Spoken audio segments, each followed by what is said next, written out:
శ్రీమాత్రే నమ. జయ గురు దత్తాత్రేయ నమ. ఈ వీడియోలో మనం వివాహ పొంతనలో తీసుకోవలసినటువంటి జాగ్రత్తలు, ముఖ్యంగా వివాహ పొంతన చూసేటప్పుడు ఏ విధంగా చూడాలి అన్న విషయాన్ని ఈ వీడియోలో క్లారిటీగా, కొద్దిగా పరిజ్ఞానం ఉన్న వాళ్ళకి అర్థమయ్యే విధంగా చెప్పడం జరుగుతుంది. ముఖ్యంగా సాధారణంగా ప్రస్తుతం 100కి 100 మంది ఎవరైనా చూసేది నక్షత్ర పొంతన, అంటే అమ్మాయి నక్షత్రానికి అబ్బాయి నక్షత్రానికి ఏ విధంగా సరిపోయిందంటే ఎన్ని పాయింట్లు వచ్చాయి, ఏదైనా నాడీ దోషం కానీ, గ్రహమైత్రి, అలాగే యోని పొంతన, ఇవి మెయిన్గా చూస్తూ సోకాల్డ్గా 18 పాయింట్లు వచ్చిన తర్వాత దాన్ని వివాహానికి సరిపోయింది అన్నదాన్ని పూర్వకాలం నుంచి పంచాంగపరంగా చూడటం జరుగుతుంది. ఈ విషయంలో నా అభిప్రాయం కూడా, అంటే మా గురుగారి అభిప్రాయం, నా అభిప్రాయం అనుకోండి, ఇది ఖచ్చితంగా మాత్రం వివాహ పొంతన చూస్తున్నప్పుడు ఈ నక్షత్ర పొంతన చూడవలసిందే. అందులో పాస్ అయిన తర్వాత వ్యక్తిగత జాతకాన్ని పరిశీలించవలసి ఉంటుంది. ఇప్పుడు అమ్మాయి బట్టే మనం జాతక పొంతన చూడటం జరుగుతుంటుంది. ఈ విషయంలో అబ్బాయి జాతకం మనకి పాయింట్లు సరిపోయిన తర్వాత మనం అబ్బాయి జాతకంలో చూడవలసింది ఏంటంటే అబ్బాయి యొక్క ఆయుష్ ఏ విధంగా ఉన్నది, జాతకంలో వివాహానికి సంబంధించినటువంటి దోషాలు ఏవైనా ఉన్నాయా, అంటే మాంగళ్య స్థానం అనుకోవచ్చు, సప్తమ స్థానం అనుకోవచ్చు, కుటుంబ స్థానం, కామన్గా ఎటువంటి కుజదోషం ఏ విధంగా ఉన్నది, అంటే కుజదోషం అంటే లగ్నం నుంచి, చంద్రుడి నుంచి, శుక్రుడి నుంచి కూడా కుజదోషాన్ని పరిశీలించవలసి ఉంటుంది. జనరల్ క్యారెక్టర్ ఇవన్నీ బాగున్నప్పుడు ఫర్ ది సేమ్ అమ్మాయి జాతకంలో కూడా ఎవరికి చూసినా అమ్మాయి జాతకంలో ఆయుష్ ఎలా ఉంది, మాంగళ్య భాగ్యం ఏ విధంగా ఉంది, అంటే అష్టమ స్థానం ఏ విధంగా ఉంది, దాని తర్వాత సంతాన యోగ్యం ఏ విధంగా ఉంది, ఈ రెండు చూసిన తర్వాత కామన్గా ఇవి చూస్తారు. కానీ టెక్నికల్గా కొన్ని పాయింట్లు ఏంటంటే అమ్మాయి యొక్క జన్మజాతకంలో సప్తమ భావాధిపతి, సప్తమంలో ఉన్నటువంటి గ్రహం, మళ్ళా చెప్తున్నాను, సప్తమ భావాధిపతి అంటే ఏదన్నా సప్తంలో గ్రహం లేనప్పుడు ఆ సప్తమాధిపతే ఆ భావాన్ని లీడ్ చేయడం జరుగుతుంటుంది. సప్తమంలో ఏదన్నా గ్రహం ఉంటే ఆ గ్రహమే మెయిన్ లీడ్ చేస్తుంటుంది, మెయిన్ లీడ్గా ఆ భావాన్ని ఆధిపత్యం వహిస్తూ ఉంటుంది అన్నమాట. సో సప్తమంలో ఉన్నటువంటి గ్రహం, అలాగే ద్వితీయ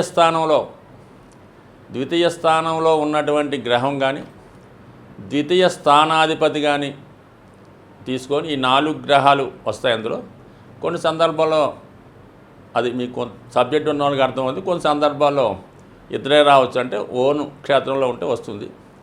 ఈ 4లో ఏదో ఒకదానికి అబ్బాయి యొక్క సప్తమ స్థానంతో సంబంధం ఉంటే ఖచ్చితంగా వాళ్ళు వివాహం గొడవలు పడకుండా అన్యోన్యంగా ఉండే అవకాశం ఉండదు. అలాగే ముఖ్యంగా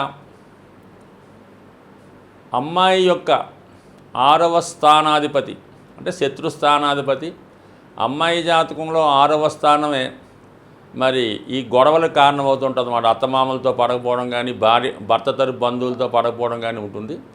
అమ్మాయి 6వ స్థానంలో ఉన్నటువంటి రాశ్యాధిపతి కానీ, లేదంటే 6వ భావంలో ఉన్నటువంటి గ్రహం కానీ అబ్బాయి యొక్క జన్మజాతకంలో లగ్నంతో ఎటువంటి సంబంధం ఉండకూడదు.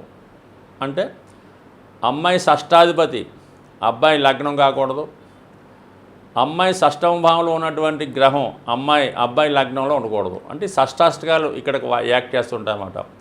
ఇది వయోమీడియాకి ఎదురుగా చూసుకోవాలి. అబ్బాయి యొక్క షష్టాధిపతి అమ్మాయి లగ్నంలో సంబంధం ఉండకూడదు. ఈ విధంగా చూడడం వల్ల మెయిన్ వివాహం తర్వాత గొడవలు రాకుండా ఉండే అవకాశం ఉండదు. దాని తర్వాత అమ్మాయి సప్తమ భావంలో ఉన్నటువంటి గ్రహం అబ్బాయి లగ్నంలో ఉన్నటువంటి గ్రహానికి మిత్రత్వం ఉంటే వాళ్ళు అన్యోన్యంగా కలిసి ఉంటారు. ఇంకోటి ఏంటంటే సాధారణంగా మన వివాహ పొందం చూసేటప్పుడు ఏమండి ఇందులో ఒక అబ్బాయి జాతకాలు ఒక 3 అబ్బాయి జాతకాలు తెస్తారు. ఈ అమ్మాయి జాతకంలో ఏది సరిపోయింది అడుగుతూ ఏది సరిపోవచ్చు ఏది అవ్వచ్చు అని అడుగుతుంటారు. అందులో మనం ఏం చెప్తాం కానీ అప్పుడు ఏం చేయాలంటే అబ్బాయి యొక్క నక్షత్రాలు ఉంటాయి కదా, అంటే అబ్బాయి జన్మ నక్షత్రం అంటే అబ్బాయి పుట్టినప్పుడు ఏ దశతో ప్రారంభమవుతుందో ఆ దశానాథుడు, సపోజ్ అబ్బాయి పుట్టినప్పుడు శని మహాదశలో స్టార్ట్ అయితే శని, శుక్ర మహాదశలో స్టార్ట్ అయితే శుక్రుడు, ఆ దశానాథుడికి అమ్మాయి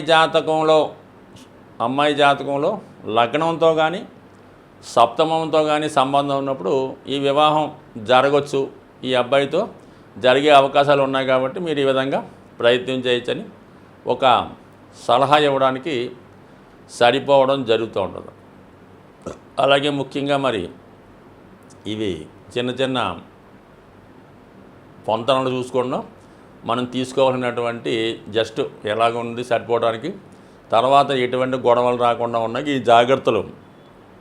అనేక రకాల రూల్స్ ఉంటాయి, బట్ ఇందులో ఒకటి కొన్ని. అలాగే మరి సప్తమ భావంలో గురుగ్రహం, సప్తమంలో గురువు ఉంటే వివాహం తొందరగా అవుతుందని చాలా అనుకుంటారు, కానీ సప్తమంలో గురువు కూడా ఆలస్య వివాహానికి కారణమవుతుంటాడు. సప్తమంలో శని కూడా ఆలస్య వివాహానికి కారణమవుతుంటాడు. అంటే సాధారణంగా సప్తమంలో గురువు వల్ల 7 సంవత్సరాల వరకు కూడా వాయిదా పడే అవకాశం ఉంది. శని వల్ల 12 సంవత్సరాల దాకా కూడా వాయిదా పడే అవకాశం ఉంది. అంటే సాధారణ వయసు నుంచి అంత ఏజ్ దాటే అవకాశం ఉంది. ఈ విధంగా కూడా ఉంటుంది.